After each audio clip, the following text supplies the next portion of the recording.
Alors, dans cette vidéo, je vais faire le commentaire de cette machine à pâte de chez Philips et dire ce que j'en pense. Eh bien, on craignait que ce soit un peu compliqué, c'est très simple d'utilisation.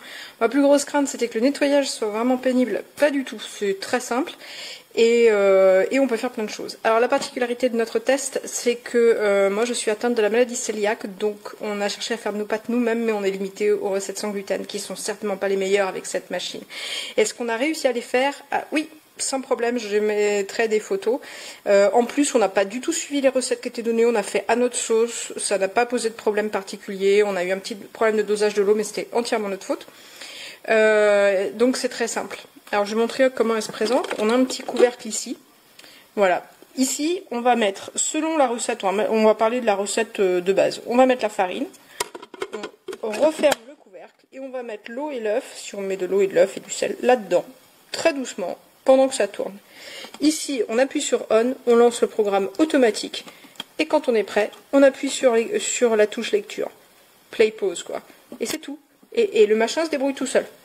Alors, ici, en fait, les pâtes vont tourner et commencer par mélanger. Et puis, quand l'extrusion commence, la pale qui est là à gauche ramène la pâte ici et elle est poussée progressivement par la roue.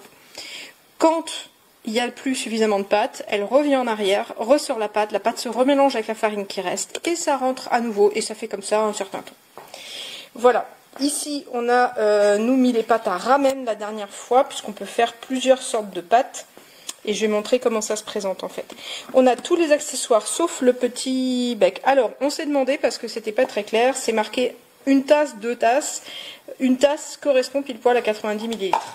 Alors les recettes, c'est pareil, il y a un guide de recettes avec des explications, les traductions sont fantaisistes. Hein. Un coup c'est 90 ml d'eau, l'eau écrit AU, un coup la traduction n'est pas la même que le truc d'origine, enfin bref, c'est un peu curieux, mais bon, c'est très simple en tout cas d'utilisation.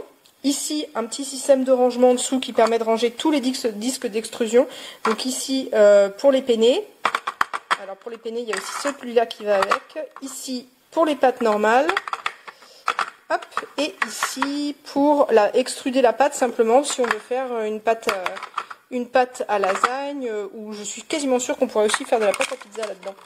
Le truc pour couper, au bout d'un moment, quand on a suffisamment de longueur, est indispensable aussi ce truc-là pour nettoyer les trous et pour déboucher les trous et y compris pendant l'utilisation. En fait, il y a des moments où la farine seule va venir coincer, donc on débloque et hop, ça ressort. Voilà. Au niveau temps de préparation, pour faire des pâtes fraîches, il va vous falloir 10 minutes, un quart d'heure. Et au niveau nettoyage, même s'il y a de la farine partout, ça se nettoie super bien. Tous les blocs se défont, donc c'est très simple d'utilisation. À l'arrivée, c'est surprenant, ça marche bien.